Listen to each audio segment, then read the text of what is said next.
Hola amigos, muchas gracias por estar con nosotros nuevamente. Hay que salir rápidamente de esta hipnosis colectiva. Bueno, ¿y cuál es la hipnosis colectiva? Bueno, es que nos han hecho creer que el gobierno necesita más plata porque de otra forma van a quedar muchos programas sociales sin atenderse. Veamos esta noticia. El gobierno Petro confirmó que erradicará nuevamente en el Congreso la cuestionada reforma tributaria, porque así se lo permite la Constitución. Sin embargo, veamos en este otro artículo de El Colombiano, en donde el señor Miguel Orlando Alguero nos explica, por ejemplo, qué ocurrió con el presupuesto del 2024. El presupuesto del 2024 era de 503.6 billones aprobados para ese año y se ejecutaron solamente 406.7, es decir, se dejaron de ejecutar cerca de 97 billones. Es decir, mal contado, una quinta parte del presupuesto nacional quedó sin ejecutarse. Y aún así, el gobierno quiere más plata. ¿Y para qué? Bueno, mis amigos, como en este canal vamos al pasado para ponerlo en contexto con el presente, veamos esta noticia o esta nota de cuando Petro era alcalde. La firma el concejal Julio César Acosta, que exigía la renuncia de funcionarios. Y también decía fuera Petro desde ese entonces.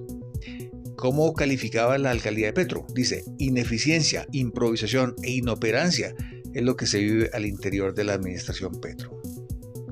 ¿Y qué consideraba él de los proyectos de Petro? Bueno, que hablaba mucho, que tenía un discurso populista, pero que realmente no ejecutaba absolutamente nada.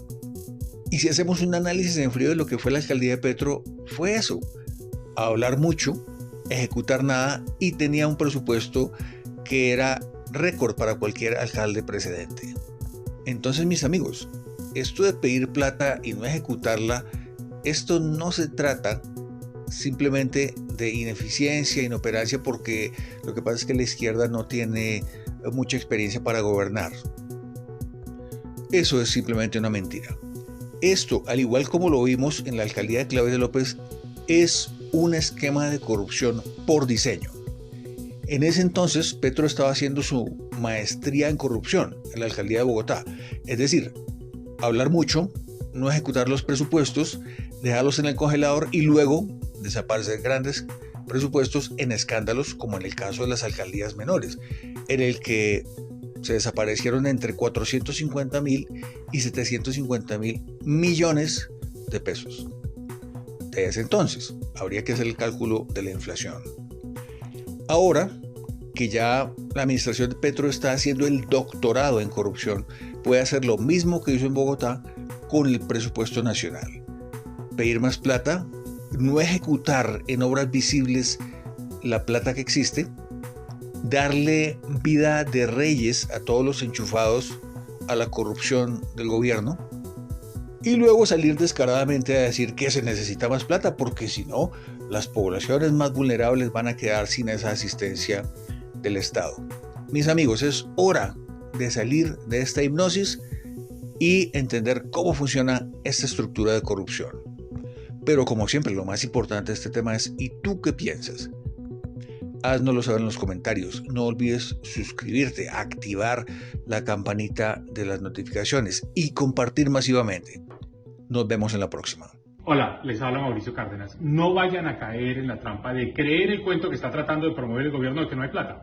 Plata hay mucha más que en el pasado. El tamaño del gasto del gobierno es muy superior al que tuvieron los gobiernos anteriores. Es decir, aquí el problema no es de falta de recursos, es en qué se está gastando la plata. Y lo que pasa es que la gente en Colombia no está sintiendo los beneficios del gasto público porque no le llegan. Porque uno no ve las obras. ¿Cuándo hemos visto al presidente inaugurando carreteras, hospitales o instituciones educativas? Nunca. Aquí lo que vemos es un gobierno que está dedicado a subir sueldos, crear nuevos cargos, plantas de la Cancillería, la Unidad Nacional de Protección, para mencionar solo dos, crear nuevas entidades, como el Ministerio de la Igualdad, sin ningún impacto, ningún beneficio sobre el ciudadano. Esto lo que se hace es para generar respaldos políticos en sectores sindicales, en sectores de la administración pública, con un propósito puramente electoral de cara al 2026. Entonces no nos digamos mentiras. El verdadero ajuste fiscal de Colombia no es un decreto diciendo que se cancela el viaje a Davos o se van a reducir los viáticos. El verdadero ajuste fiscal de Colombia es tomar medidas radicales que requieren mucho carácter, mucha firmeza, mucha decisión política, eliminar entidades, recortar el tamaño de programas que no sirven, que no generan beneficios, y concentrarnos en darle a la gente lo que se necesita, que es bienestar, que es infraestructura, que es apoyo para mejorar su calidad de vida.